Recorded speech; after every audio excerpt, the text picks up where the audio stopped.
उम्मीद नहीं छोड़नी चाहिए। एक बार एक व्यक्ति रेगिस्तान में कहीं भटक गया। उसके पास खाने पीने की जो थोड़ी बहुत चीजें थीं, वो जल्द ही खत्म हो गई थीं। पिछले 2 दिनों से वह पानी की एक एक बूंद के लिए तरस रहा था। वह मन ही मन जान चुका था कि अगले कुछ घंटों में अगर उसे कहीं से पानी नहीं मिला तो उसकी मौत निश्चित है। पर कहीं न कहीं उसे ईश्वर पर यकीन था कि कुछ चमत्कार होगा और उसे पानी मिल जाएगा।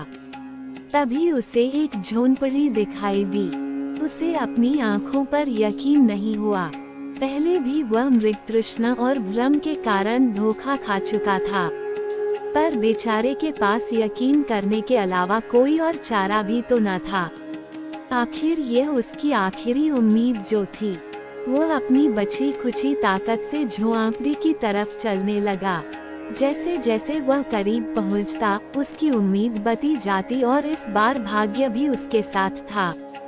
सचमुच वहाँ एक झोंपड़ी थी, पर यह क्या, झोंपड़ी तो वीरान पड़ी थी, मानो सालों से कोई वहां आया ही न हो। फिर भी पानी की उम्मीद में वह व्यक्ति झोंपड़ी के अंदर घुसा। अंदर का नजारा देख उसे अपनी आंखों पर यकीन ही नहीं हो रहा था। वहां एक हैंड पंप लगा था। वह व्यक्ति एक नई ऊर्जा से भर गया। पानी की एक एक बूंद के लिए तरसता वह तेजी से हैंड पंप को चलाने लगा। लेकिन हैंड पंप तो कब का सूख चुका था। वह व्यक्ति निराश हो गया। उसे लगा कि अब उसे मरने से कोई नहीं बचा सकता। वह निढाल होकर वहीं गिरने ही वाला था कि तभी उसे झोंपड़ी की छत से बंदी पानी से भरी एक बोतल दिखाई दी। वह किसी तरह उसकी तरफ लपका और उसे खोलकर पीने ही वाला था कि तभी उसे बोतल से चिपका एक कागज दिखाई दिया। उस पर लिखा था, इस पानी का प्रयोग हैंड पंप चलाने के लिए करो और वापस बोतल भरकर रखना ना भूलना। अब एक अजीब सी स्थिति बन गई थी। उस व्यक्ति को समझ नहीं आ रहा था कि वो पानी पिए या उसे हैंड पंप में डालकर चालू करे। उसके मन में तमाम सवाल उठने लगे। अगर पानी डालने पर भी पंप नहीं चला तो, अगर यहाँ लिखी बात झूठ ही हुई तो, और क्या पता जमीन के नीचे का पानी भी सूख चुका हो तो। लेकिन क्या पता पंप चल ही पड़े। क्या पता यहाँ लिखी बात सच हो। वह समझ नहीं पा रहा था कि क्या करे। फिर कुछ सोचने के बाद उसने बोतल खोली और कांपते हाथों से पानी पंप में डालने लगा। पानी डालकर उसने भगवान से प्रार्थना की और पंप चलाने लगा। 1, 2, 3 और हैंड पंप से ठंडा ठंडा पानी निकलने लगा। वह पानी किसी अमृत से कम नहीं था।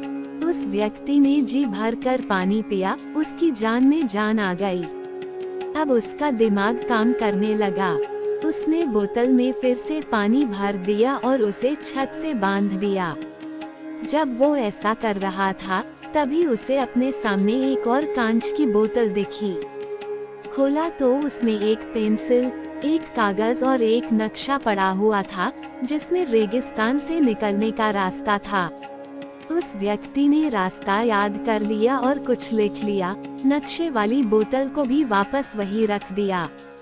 इसके बाद पहले से ही उसके पास जो बोतलें थीं, उनमें पानी भरकर वहां से जाने लगा। कुछ आगे बढ़कर उसने एक बार फिर पीछे मुड़कर देखा। फिर कुछ सोचकर वह वापस उस झोंपड़ी में गया और पानी से भरी बोतल पर चिपके कागज को उतारकर उस पर कुछ लिखने लगा। अब उसने लिखा, मेरा यकीन करिए ये हैंड पंप काम करता है। ये कहानी हमारे संपूर्ण जीवन के बारे में है। ये हमें सिखाती है कि बुरी से बुरी स्थिति में भी अपनी उम्मीद नहीं छोड़नी चाहिए। और इस कहानी से ये भी शिक्षा मिलती है कि कुछ बहुत बड़ा पाने से पहले हमें अपनी ओर से भी कुछ थोड़ा बहुत देना होता है। जैसे उस व्यक्ति ने नल चलाने के लिए मौजूद पूरा पानी उसमें डाल दिया। देखा जाए तो इस कहानी में पानी जीवन में मौजूद महत्वपूर्ण चीजों को दर्शाता है। कुछ ऐसी चीजें हैं जिनकी हमारी नजरों में विशेष कीमत है। किसी के लिए मेरा ये संदेश ज्ञान हो सकता है, तो किसी के लिए प्रेम, तो किसी और के लिए पैसा। ये जो कुछ भी है, उसे पाने के लिए पहले हमें अपनी तरफ से उसे कर्म रूपी हैंडपंप में डालना होता है और फिर बदले में आप अपने योगदान से कहीं अधिक मात्रा में उसे वापस पाते हैं। आप सभी का दिन शुभ हो।